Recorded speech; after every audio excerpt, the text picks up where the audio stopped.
Welcome to EE 5110 Probability Foundations for Electrical Engineers. So in this lecture we will be looking upon the expectation of discrete valued random variable. In the last lecture we motivated how the average value of the random variable found over a large number of trials can be treated to be a quantity called as the expectation of the random variable. We will briefly recollect it before formalizing the idea. Let us say we conduct a large number, say n, of experiments. Let the random variable x can take the values x1, x2 to xm with the probability p1, p2 to pm. Then what we do is we take the average over the value that the random variable takes in the large number of experiments that is being conducted. Let us say the outcome I, that is the value xi, occurs li times, that is x1 occurs l1 times, x2 occurs l2 times, and so on. Then the average value taken by the random variable x is given by l1 x1 plus l2 x2 to lm xm divided by the total number of samples over which we perform the averaging, that is capital N.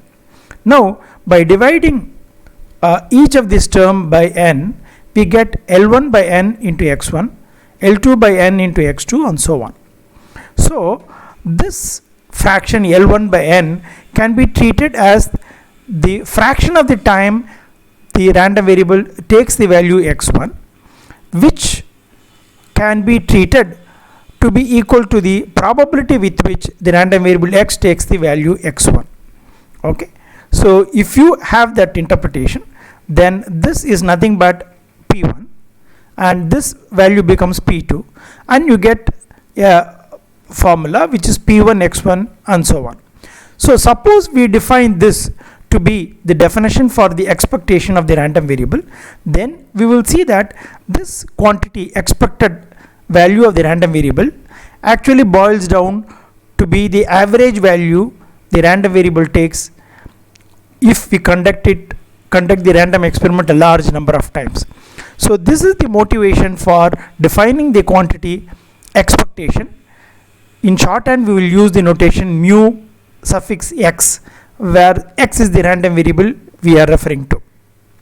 So mu x, which is E of x, is given by sigma I varying from 1 to m, where m is the total number of values that the discrete random variable x can take, okay, times xi times pi. So with this motivation for defining the expectation, we will now look at the how the expectation of the random variable can be defined and look at the various properties of it. We will just slightly expand it.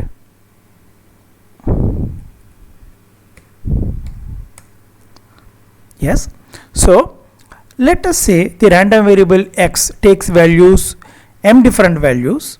Okay, this is the support for the random variable. So the values, let it be x1, x2 to xm. Let this form a set called as the Sx. Sx is the set of all values that the discrete random variable can take. Then we define the quantity E of x, or the expectation of x.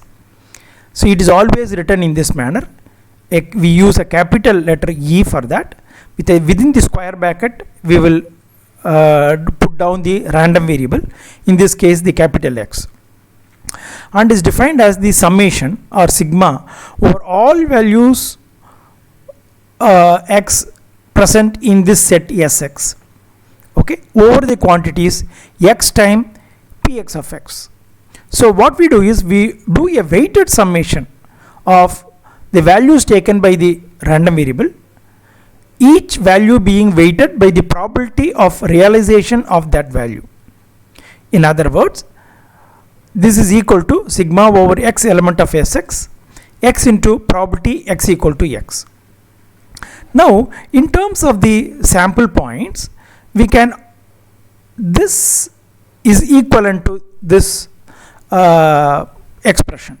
That is, if you do a summation over all sample points present in the sample space of the value x multiplied by the probability of all such sample points such that x of psi is equal to the x, then if you do this one, then what we are essentially doing is we are summing it over all sample points in the sample space.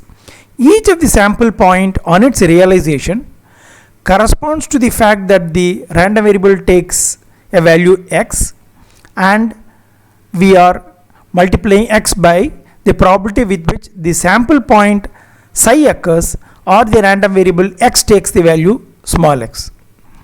So these two, because for every sample point the random variable is going to take a value small x in this set Sx, this summation accounts for all values of x that are present in this set Sx.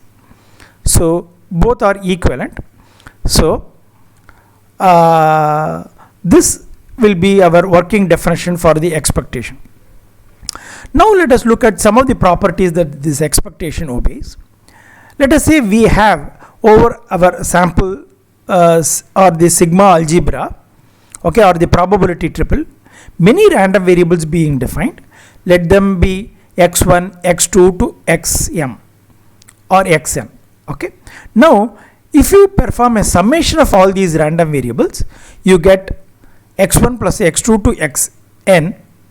And if you want to find the expectation of the sum of these random variables, we will write it as E of x1 plus x2 to xn. So again, by definition, just treat the whole thing as another random variable.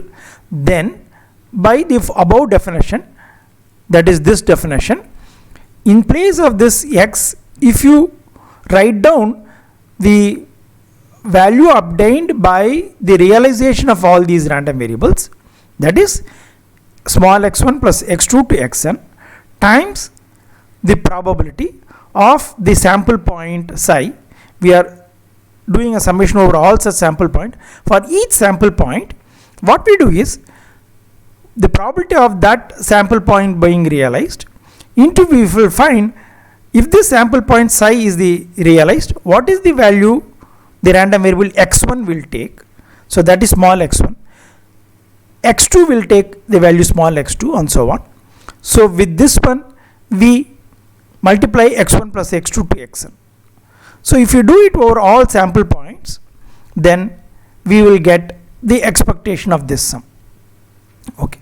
So this is the whole sample space in which the sample point psi is a realization. It leads to the random variable x1, x2 to xn taking value small x1 to small x1, and thereby we get the expectation by this expression. So now what we will do is we can write this as sigma over psi element of the omega, okay, omega x1 times this one, okay, plus x2 times this and so on. So if you do this one, then we basically get this is nothing but expectation of x1, expectation of x2 and so on.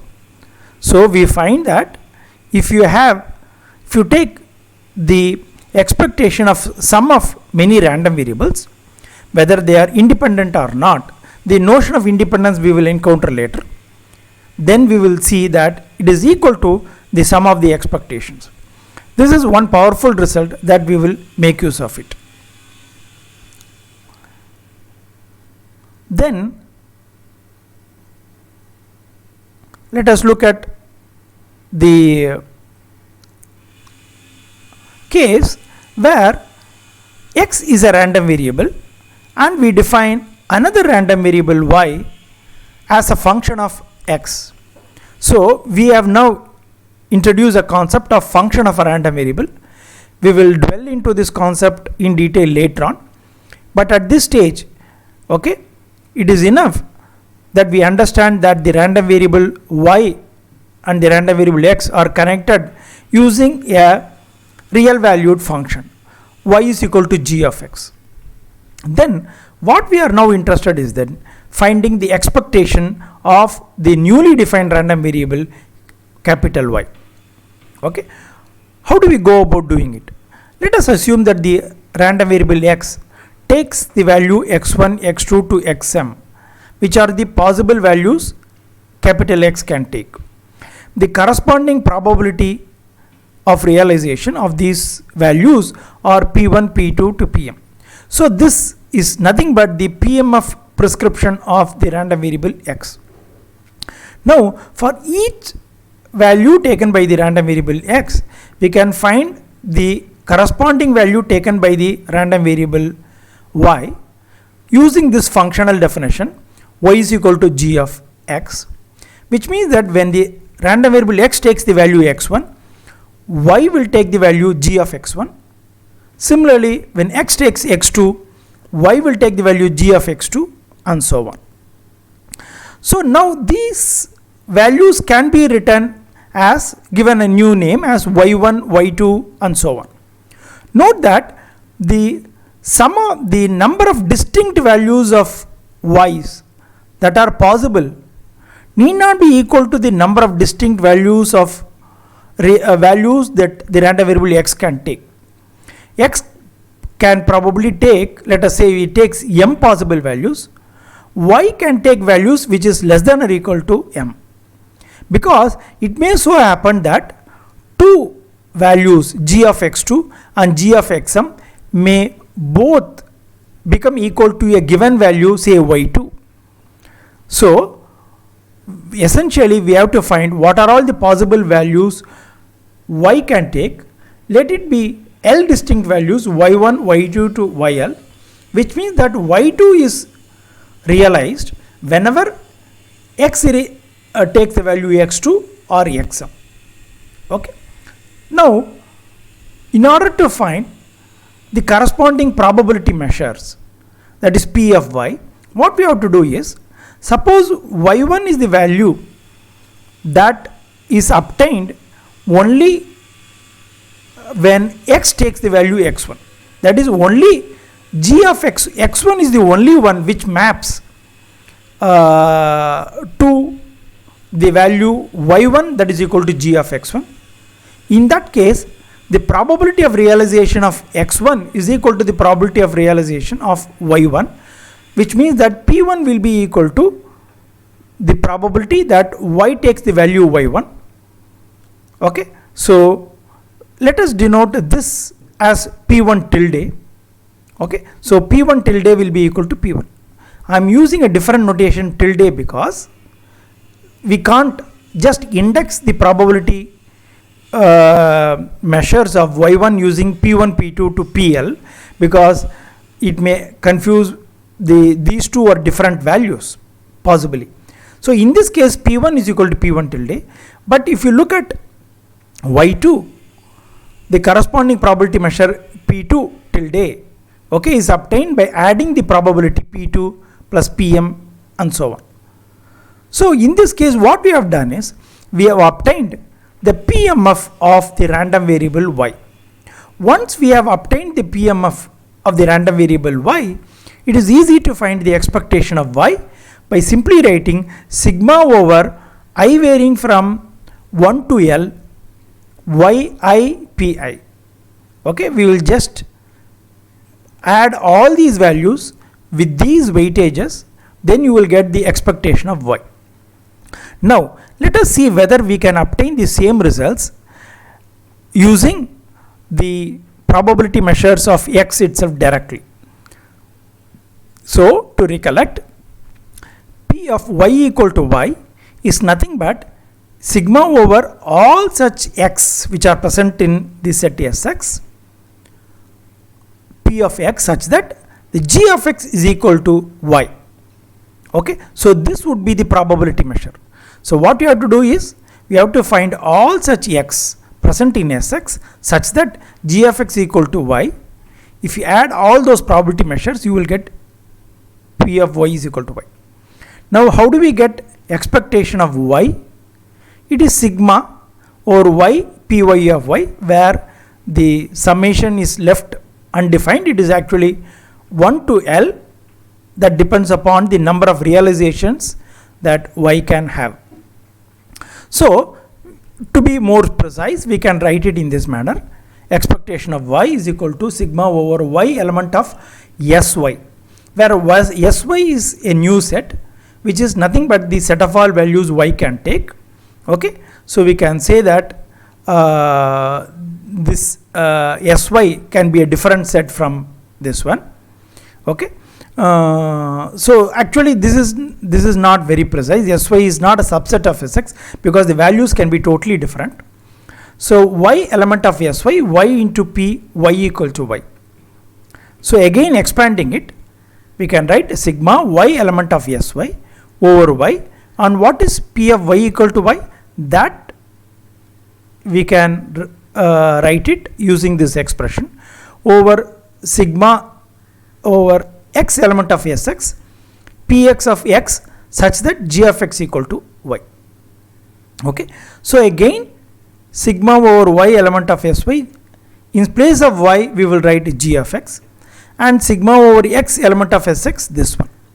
Now if you see that, okay, so again this is y element of sy.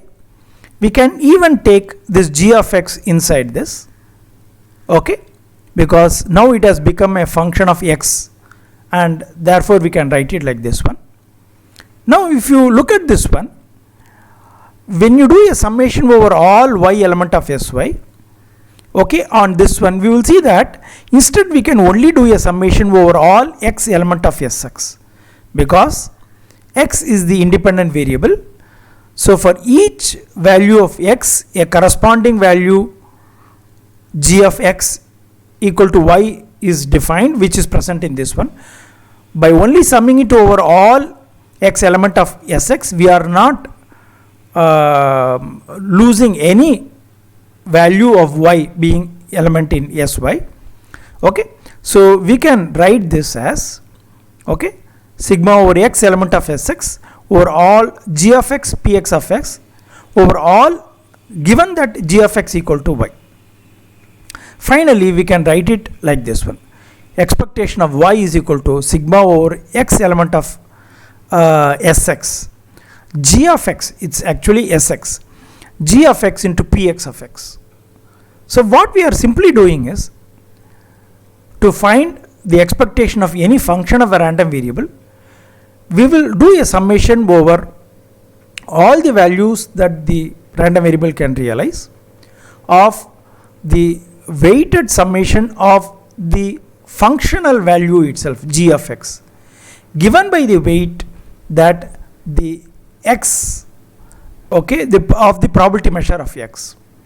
Okay, so if g of x equal to x, y equal to x, we get the expectation of x. In case y is equal to x squared, then we simply replace this by x squared, then we will get the expectation. We call this as the law of unconscious statistician, because this is what if you want to find an expectation of a function of a random variable, okay, this is what one would be urged to do, and it so turns out that this is also the right way of doing it. Now let us look at the expectation of some of the known discrete valued random variable. First we will start off with the Bernoulli random variable. As we know that the Bernoulli random variable takes two possible values, 1 and 0, and conventionally we will call probability that x equal to 1 as p and probability that x equal to 0 as q or 1 minus p. So expectation of x becomes sigma over these two values 0 and 1, x into probability x equal to x, that is equal to 1 into p x equal to 1 plus 0 into probability that x is equal to 0. Because we are multiplying this by 0, this whole term goes away, we are only left with this term. So this is 1 into p plus 0 into q, so it becomes p. So we find that the expectation of the random variable is nothing but the probability of success. Okay, so this is a good interpretation that we can make use of in dealing with Bernoulli random variables. Now if you look at the uniform discrete random variable, taking all integer values between two given integers a and b such that a is less than or equal to b, then the expectation of x can easily be found to be equal to a plus b by 2. You can work it out, okay, by taking the same value probability measure for over this entire range, by taking the values, the realization to be a plus 1, a plus 2 and so on, and then performing this expectation and then get this value.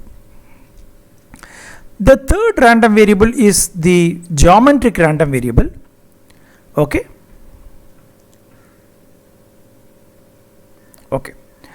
Recollect, a geometric random variable is defined as the number of Bernoulli trials you have to conduct in order to get success for the first time. So suppose you have to conduct k trials in order to get success for the first time, then the geometric random variable takes the value k. Therefore probability that x equal to k is given by this expression. This is nothing but the probability that there is a sequence of k minus 1 failures followed by a success, that is q power k minus 1 into p. So once we have the prescription for the PMF, finding the expectation boils down to using this expression sigma over x px of x and simply plugging the PMF value. So k can range from 1 to infinity, because at least one trial need to be conducted to get the success, and it may go up to infinity. So sigma k varying from 1 to infinity, k times probability that x equal to k. So putting this expression in this one, we get sigma k 1 to infinity k p times k times p into q power k minus 1. We have just rewritten these two things. Okay, so again we will see that when you write this one, when this is actually k varying from 1 to infinity, but there is no harm in doing a summation from 0 to infinity, because in case k is equal to 0, this term will be 0. There is no harm in adding a 0 to this sum. So we can even rewrite it like this one: sigma k is equal to 0 to infinity p k q power k minus 1. Now if you pull out p from this expression, we have p into sigma k 0 to infinity k q power k minus 1. So this can be written as the differentiation of the function q power k with respect to q, because if we do this one, we will get k q power k minus 1, and that is what is present here. So now you will see that this is nothing but sum of differentials, and we know because of the linearity of the differential operator, we can write it as the differentiation of the sum. So d by dq and this summation can be interchanged. We get p times d by dq of sigma k 0 to infinity q power k. Okay, and this summation can easily be performed because it is a geometric progression, and we also know that q is less than 1. So for the case when q is strictly less than 1, then this is the series converges to the value 1 by 1 minus q. So we get p d by dq of 1 by 1 minus q, and which will be equal to this factor, because this is nothing but 1 minus q whole power minus 1. On differentiating, we will get minus 1 times 1 by 1 minus q squared into differentiation of minus q by q, which will also give another minus 1. These two minus 1 become plus 1. You get this factor. We know 1 minus q is equal to p. So again this becomes p into 1 over p squared, that is equal to 1 by p. So we get the expression that the geometric random variable has a mean which is equal to 1 by the probability of success, which is surprisingly totally different from the way that the Bernoulli random variable takes the mean, which is just p, whereas geometric random variable takes a value 1 over p. We can also get ourselves satisfied that this would be a correct way of finding the mean, because let us assume p takes a value which is very close to 0. That is, when we conduct a trial, success very rarely happens. Then the expectation of x, the number of trials you have to perform to get a success, has to be very large. When p tends to 0, 1 over p tends to infinity. On the other hand, we have a Bernoulli trial, let us say, where success is guaranteed, that is p is equal to 1. Then even in the first trial you will hit upon the success, therefore the expectation of x equal to 1 by 1, that is equal to 1. So this is satisfying that this is also is very intuitive. Next, we will look at the binomial random variable. So here, if you conduct n trials, wherein the probability of which is a number of sequence of Bernoulli trials, whose probability of success is p, we are interested in the number of success that emerge out of these n trials to be equal to k. So the binomial random variable takes a value k lying between 0 to n in a sequence of n Bernoulli trials where the success probability is p. So this is the Bernoulli probability. So again, by definition, expectation of x is sigma k is equal to 0 to n, k times nck p power k q power n minus k. One can go about simplifying this expression to get the expectation of x, but we will try to get the same result in a slightly different manner using a result that we have just derived. We know that the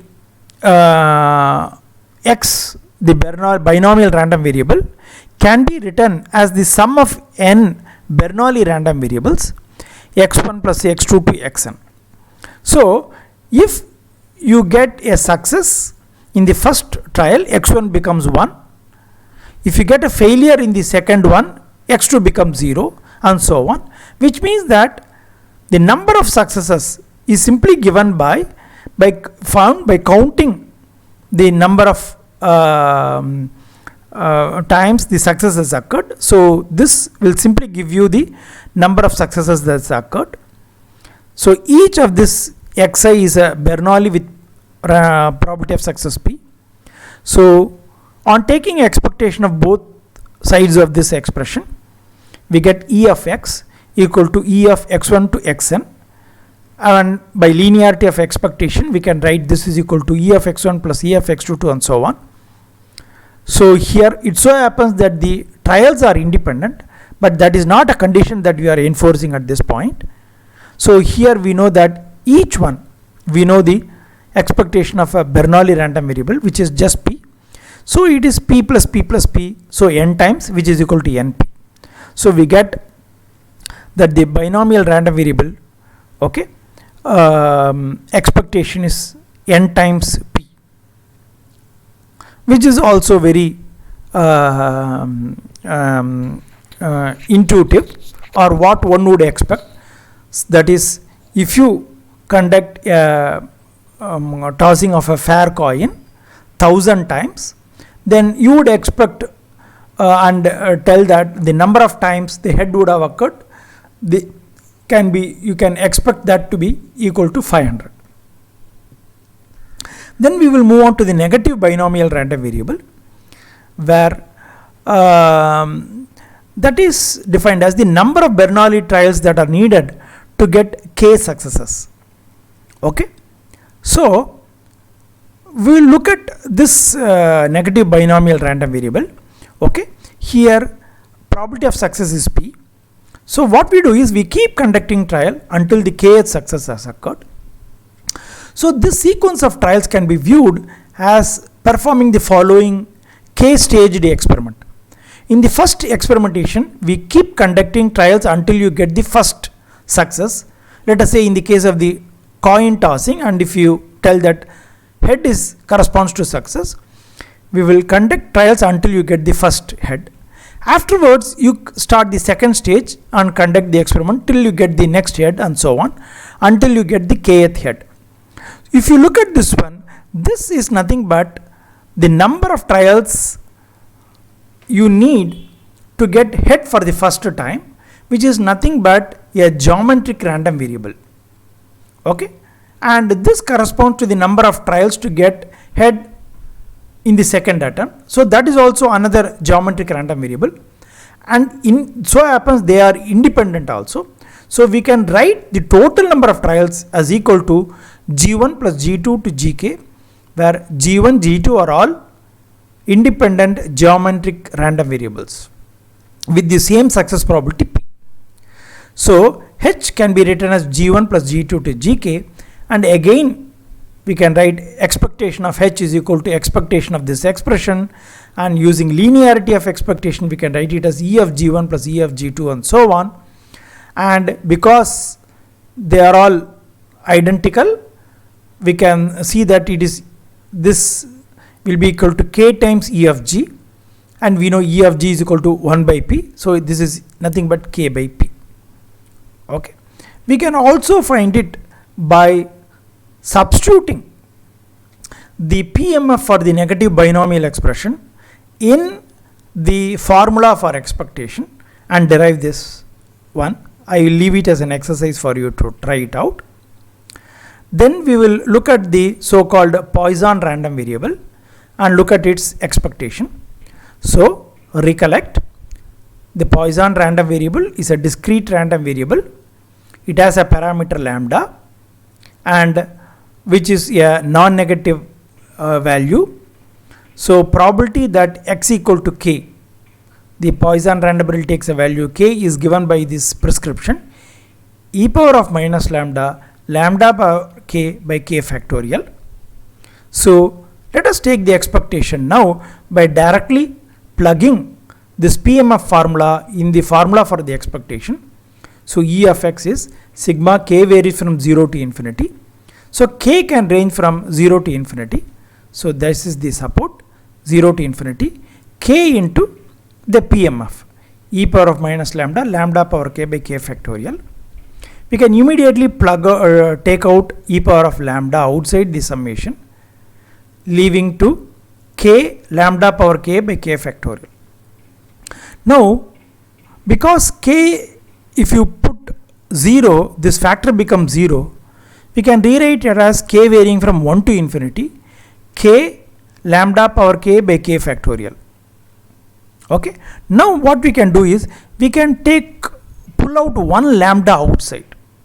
If we do so, we will get lambda e power of minus lambda and sigma k varying from 1 to infinity, lambda power k minus 1, and here k by k factorial can be written as k minus 1 factorial. Okay.